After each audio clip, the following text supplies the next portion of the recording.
Shemot chapter 14.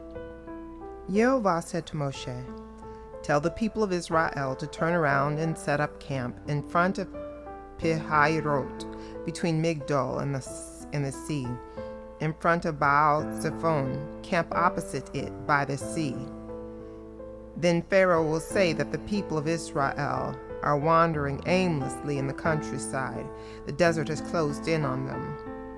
I will make Pharaoh so hard-hearted that he will pursue them. Thus I will win glory for myself at the expense of Pharaoh and all his army, and the Egyptians will realize at last that I am Yehovah." The people did as ordered. When the king of Egypt was told that the people had fled, Pharaoh and his servants had a change of heart toward the people. They said, "What have we done, letting Israel stop being our slaves?" So he prepared his chariots and took his people with him. He took 600 first-quality chariots, as well as all the other chariots in Egypt, along with their commanders. Yehovah made Pharaoh hard-hearted, and he pursued the people of Israel as they left boldly. The Egyptians went after them, all the horses and chariots of Pharaoh, with his cavalry and army, and overtook them as they were encamped by the sea, by Pihahirot, in front of Baal Zephon. As Pharaoh approached, the people of Israel looked up and saw the Egyptians right there, coming after them.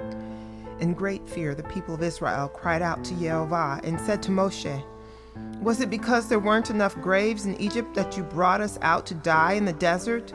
Why have you done this to us, bringing us out of Egypt? Didn't we tell you in Egypt to let us alone? We'll just go on being slaves for the Egyptians. It would be better for us to be the Egyptian slaves than to die in the desert." Moshe answered the people, "Stop being so fearful. Remain steady, and you will see how Yehovah is going to save you. He will do it today. Today you have seen the Egyptians, but you will never see them again. Yehovah will do battle for you. Just calm yourselves down." Yehovah asked Moshe, "Why are you crying to me? Tell the people of Israel to go forward.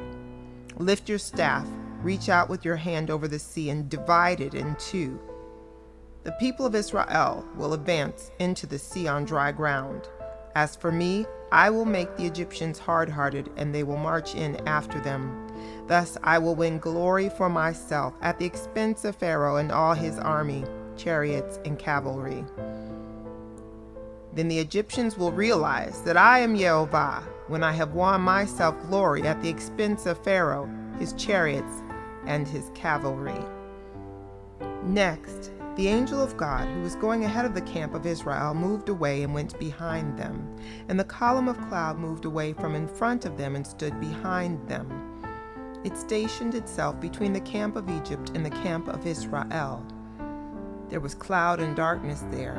There was cloud and darkness here, but light by night there, so that the one did not come near the other all night long. Moshe reached his hand out over the sea, and Yehovah caused the sea to go back before a strong east wind all night. He made the sea become dry land, and its water was divided in two. Then the people of Israel went into the sea on the dry ground, with the water walled up for them on their right and on their left. The Egyptians continued their pursuit, going after them into the sea, all Pharaoh's horses, chariots, and cavalry. Just before dawn, Yehovah looked out on the Egyptian army through the column of fire and cloud and threw them into a panic.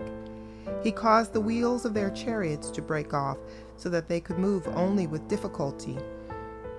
The Egyptians said, "Yehovah is fighting for Israel against the Egyptians. Let's get away from them." Yehovah said to Moshe, "Reach your hand out over the sea, and the water will return and cover the Egyptians with their chariots and cavalry." Moshe reached his hand out over the sea, and by dawn the sea had returned to its former depth. The Egyptians tried to flee, but Yehovah swept them into the sea. The water came back and covered all the chariots and cavalry of Pharaoh's army who had followed them into the sea. Not even one of them was left. But the people of Israel walked on dry ground in the sea, with the water walled up for them on their right and on their left. On that day, Yehovah saved Israel from the Egyptians. Israel saw the Egyptians dead on the shore. When Israel saw the mighty deed that Yehovah had performed against the Egyptians, the people feared Yehovah, and they believed in Yehovah and in his servant Moshe.